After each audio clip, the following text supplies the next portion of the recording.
Hello, I am sitting here with Bram Bevins, and I am so excited to have him on the show today. Thank you so much for being willing to meet with me and share yourself with my audience. Oh, well, thank you for having me. That's an honor to be here. Well, I'm very excited. We're going to see if I can get through this interview without crying, which I tend to do because you are basically the extension of Bob Ross's work. And for me in my life, Bob Ross has been such a big figure. That the parenting I had was, we could say, lacking. And I didn't realize till I was older that all through my life, I have been collecting spiritual mothers and spiritual fathers. Mhm. And Bob Ross was one of my first spiritual fathers. I got such a kick out of watching the latest documentary on him and learning that his voice was kind of intentionally, Oh, yeah. Rico Suave, and he was being kind of a Mr. Sexy Pants for the ladies out there, because for me as a little girl, he was such a dad figure. And so I so connected with him as such a sweet dad. And when we started reaching out to people connected to Bob Ross, we really were trying to connect with his son. And I wanted to start with reading this statement from Steve Ross's website, because Steve has been so screwed over by some business practices of his father that I really wanted to honor him by starting this with this statement. So on Steve's website, the statement says, in late December of 2022, and it is August of 2023 as Bram and I record this, Steve had a heart attack. Because of the quick life-saving intervention of medical staff, Steve was able to overcome the cardiac episode and get the care and treatment he needed. He is now recovering quite well and asks that his privacy be respected while he convalesces. He is resting and following medical orders and hopes to come out of this stronger than ever. Any future information about Steve will only be posted on steverossart.com or disseminated by his management team through official channels. The only individual who can speak on Steve's behalf moving forward is Bram Bevins, who is here with me today, Dana Jester, Glenna Pittman, or Steve himself. Workshops are on hold for now to allow Steve the time and space to rest and recover properly. He is getting the support and care that he needs at this time and is grateful for the outpouring of love and support his fans have expressed during this difficult time. Steve would highly encourage anyone wishing to paint to attend Dana's upcoming class in Winchester, and information about that class or any other classes can be found on Steve's website, steverossart.com. So Bram, thank you so much. Tell me a little bit about how you got started into this whole Bob Ross world. It's kind of a long, winding path that took a while to get here, but finally ended in a happy place, I guess. I had cancer a couple times when I was a kid, bone cancer, and was in the hospital quite a bit. And Bob would be on TV. Bob and other PBS icons, I would sit there in the hospital and watch television because you didn't really feel like doing much else. And Bob was always one of those figures, like you said, that was just out there. It's kind of like Bob is and Mr. Rogers are just kind of surrogate dads. And that's kind of how my love of Bob started. It was always frustrating growing up in the 80s. You try to catch him right when he's on. Now we can just go to the internet and That's put it right. on No YouTube on and see. demand back then, kiddos. Right, yeah. So I don't want to be one of those that said that went back in my day, but that's kind of how it was. So you was lucky if you happened upon Bob, and I seemed to happen upon Bob quite a bit when I was younger, and Bob's influence and just that voice and his love of animals, especially, and his love of nature, just kind of resonated with me even as a kid. Now, I never painted. I think I won an award in kindergarten for painting some purple bears, which we actually still have the certificate for that. But other than that, I don't remember ever painting or drawing too much. But Bob was just, I really tie Bob into another figure that's kind of from the 80s, Mr. Miyagi. It's kind of that, it's a person to that figure that you look at and disrespect. And and has good wisdom about him. And that's the way I always saw Bob. And I saw that as a teenager growing up. And then went to college, had no interest in painting still, got into psychology, I graduated with a psychology degree, got a master's degree in psychology. And then for some reason, I said, let's go to law school and do this kind of path in life, which is completely opposite of what Bob would do later on. It's just a completely different world being an attorney. Very stressful, as any job can be, but it's very stressful. Mm-hmm. And I think back in 2015, my golden retriever, Petunia, passed away very unexpectedly. And she was a dog that was tied to my emotions. And my wife got me a class with a local instructor, Nick Hankins. And we took off from there. It was just, it's almost a meditative thing, painting, and painting along with Bob, and then just reaching out and seeing what you can do with the paints and things on your own. When I would paint, I wouldn't worry about anything. The stress went down from lawyering, the depression, the anxiety that I was having, almost disappeared. There's still a little bit of anxiety. But the painting and Bob and his wisdom and just following along and learning and going on this path, it's just been an amazing journey so far. And I can't wait to see where it's going. Part of what I love about your story, what I've read about you, is that it says you didn't really pick up a paintbrush and start till your 40s. I think I was 39. So 39, I aged myself. 39 or 40. I can't really remember. So I've been painting 6 years now.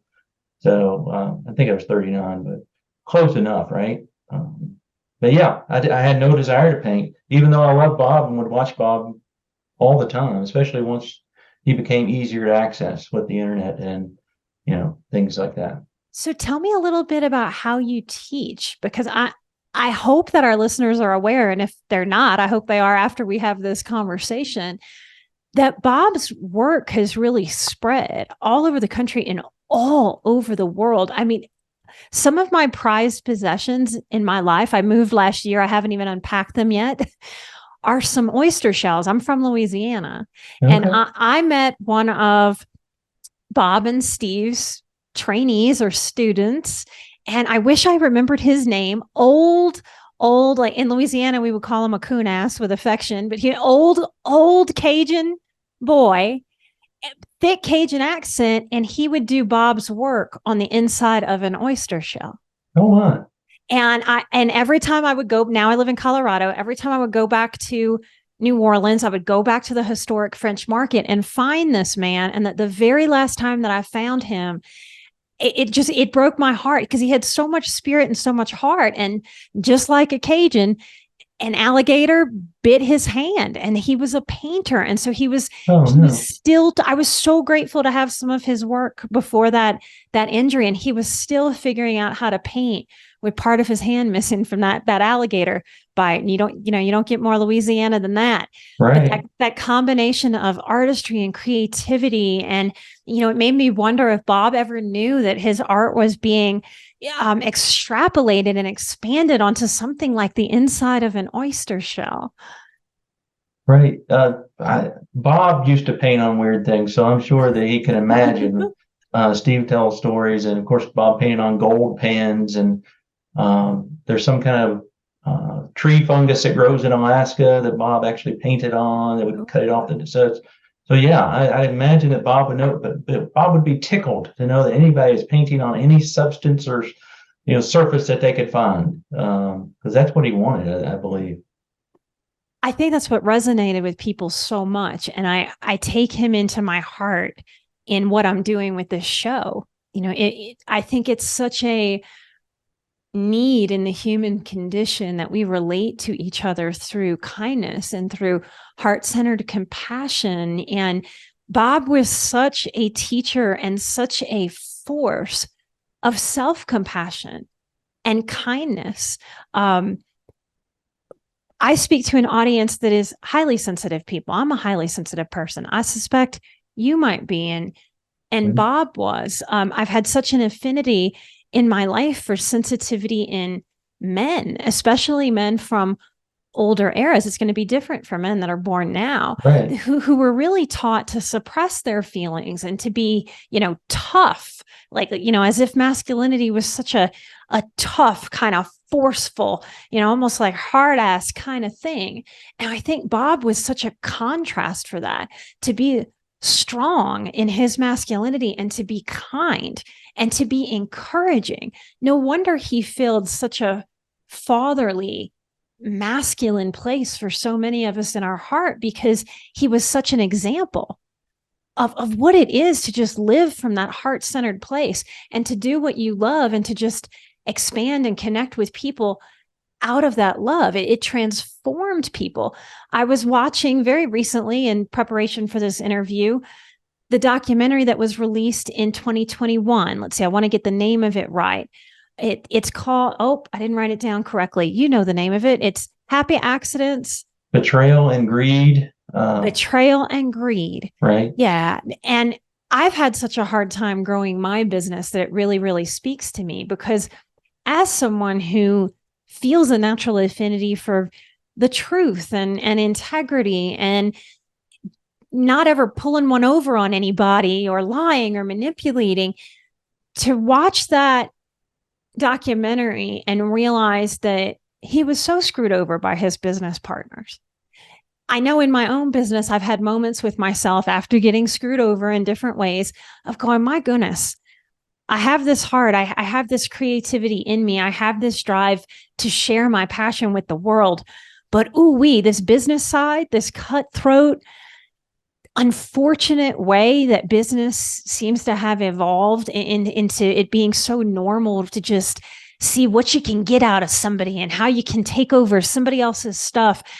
I really had to sit with myself and go, my goodness, do I have it in me to drive this forward in the business sense, and have to have that other side that really looks at business agreements and doing things with other people with such a critical eye that covers who I am.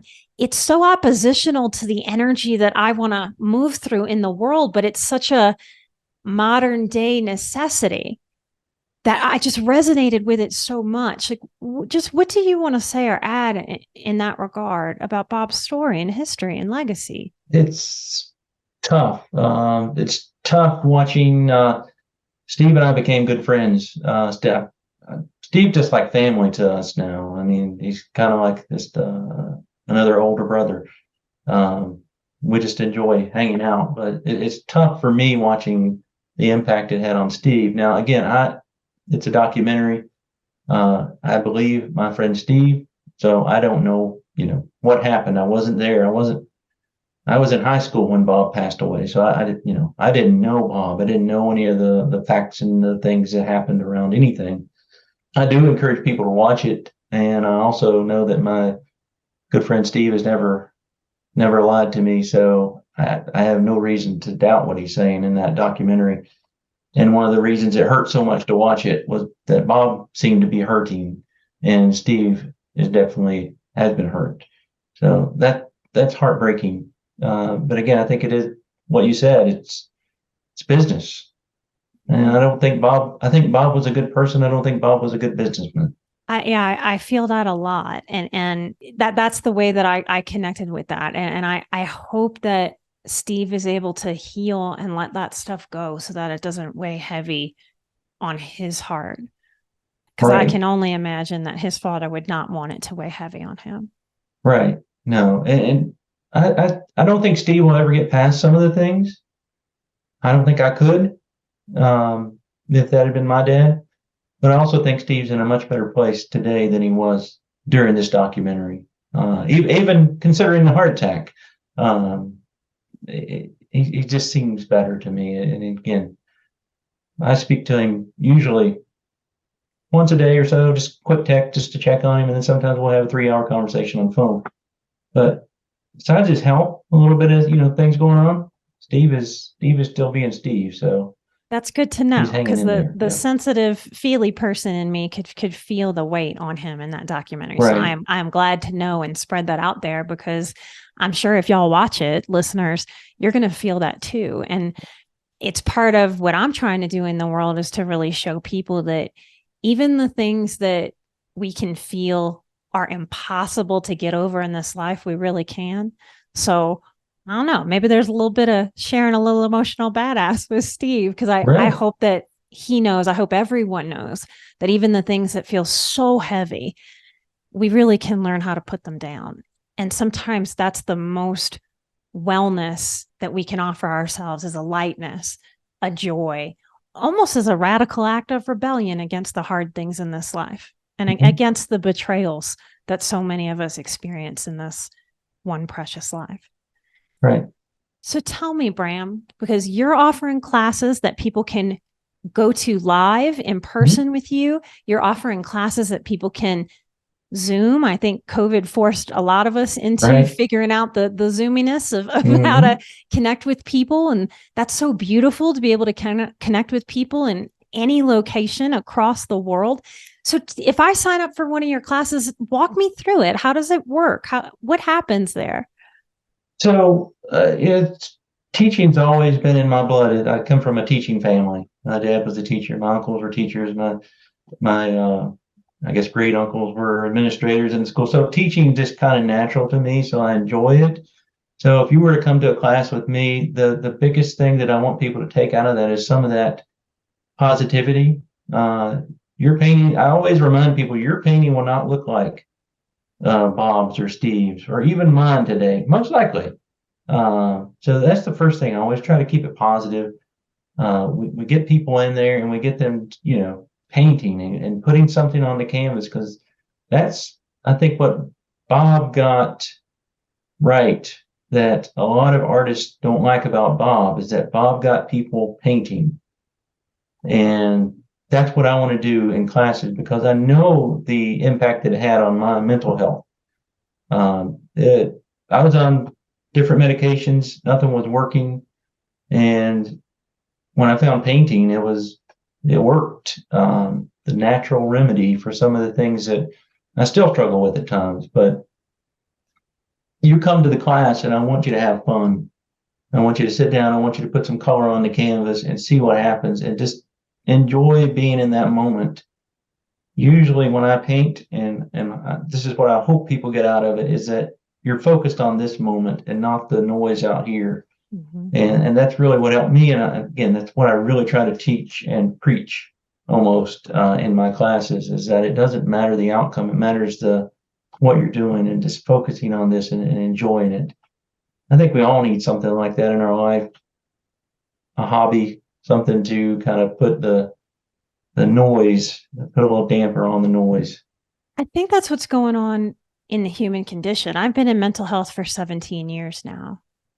And it's astounding to me that we are so far away from what is natural in the human condition, and that we call it mental illness.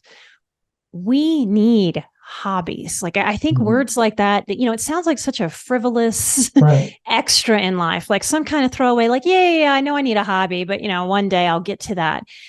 So much of this modern life is go, go, go, go, go. You said the noise. If we're also smart, if we're very intelligent people, you are, Bob was, Steve is, I am, our listeners are.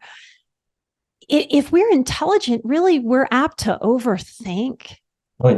If we have high integrity, we are apt to be overly critical of our very natural missteps and mistakes. We are apt to overthink and rehash conversations we had where we didn't quite say the right thing, or we might have innocently put our foot in our mouth and not realized it till later. We can be so hard on ourselves. Everything about this modern life is inviting us to think about the past, or think about how we've been hurt, or overthink what's coming in the future. And something like painting is the practice that puts us in the present moment. We all know, if you're listening to my show, you're a mindful person. You're trying to learn how to be more mindful. We all know that we need to be present in the moment. It's in the how. How do we be present in the moment? Because just knowing it and going, okay, be present right now, when we are essentially practicing our minds running all over the place all day long, constantly, like a chicken with its head cut off, just because we go, okay, stop that brain, stop that mind. we've practiced into it. So a hobby, a practice, a love, a passion like painting is such an act of self-care. It is such an act of self-love. It is an act of sanity in this modern life to just pick up a paintbrush, a palette, nothing but you, and that canvas, to give yourself permission to meet yourself in that moment. That is so far beyond whatever turns up on that canvas in the process. And to be able to see yourself practicing something, to meet yourself in the vulnerability of, I feel awkward. I don't know what I'm doing. I feel the judger inside of me going, you're not a real artist, right? And to push through that, to actually show yourself that you really can evolve into something that you once thought you couldn't do. That is a preciousness that is available to us in life. That is really the essence and the spirit of living and thriving instead of stressing and surviving. And the lightness and the ease that Bob showed the world, that it was accessible. It's right there. It's available to all of us. It's a spiritual gift. It is beyond what we can package up. And no pill that big pharma can pump out into the world is any kind of replacement for that. Not 20%, not 10%, not 2% of what that is. And I hope that conversations like ours today and the work that you and Steve are continuing to do in the world for yourselves and for everybody else that comes into contact with you, that is a healing gift that y'all are practicing so far beyond creating a picture on a canvas. Thank you so much for your passion and your work in the world. Thank you. Thank you for yours. I mean, it's getting this information out and relaying things like this is also what people need to hear. So I can do it, but if it doesn't get out there through means like talking with you, it's just for me, but I want to share it with others. Absolutely. I mean, thank you for being willing. I mean, even next week, I'm going to Podcast Movement, my very first podcasting conference, and I'm going to be on a panel, and the topic I'm speaking on is collaboration instead of competition. I think when those of us who have this type of wanting to do good in the world, our own different versions of that, when we come together and share each other, we amplify our power to spread goodness and healing throughout the world. Thank you for doing that with me and for everybody else. Really and truly, light and love. Thank you. All right, y'all, we're going to have all of Bram's information to connect with him, to take his classes. We will put that address to be able to send Steve a card if you would like to send him a get well loving message. That will be in the show notes. Connect with Bram. Connect with me, do your own good work in the world. Listeners of the show, you've heard me say it a lot. I'm a big believer that we heal the world one person at a time by healing ourselves. And when we do, we connect with others, and we connect not so much from our minds, but from our hearts and from our guts. And those of us that are feelers, that are willing to feel and acknowledge the vulnerability of that, we feel that from each other, and we know each other when we see and meet each other. I'm so grateful to see Bob's spirit in you, Bram, and to feel that connection from mine to yours. That's the highest compliment you could give me. So thank you. So much light and love.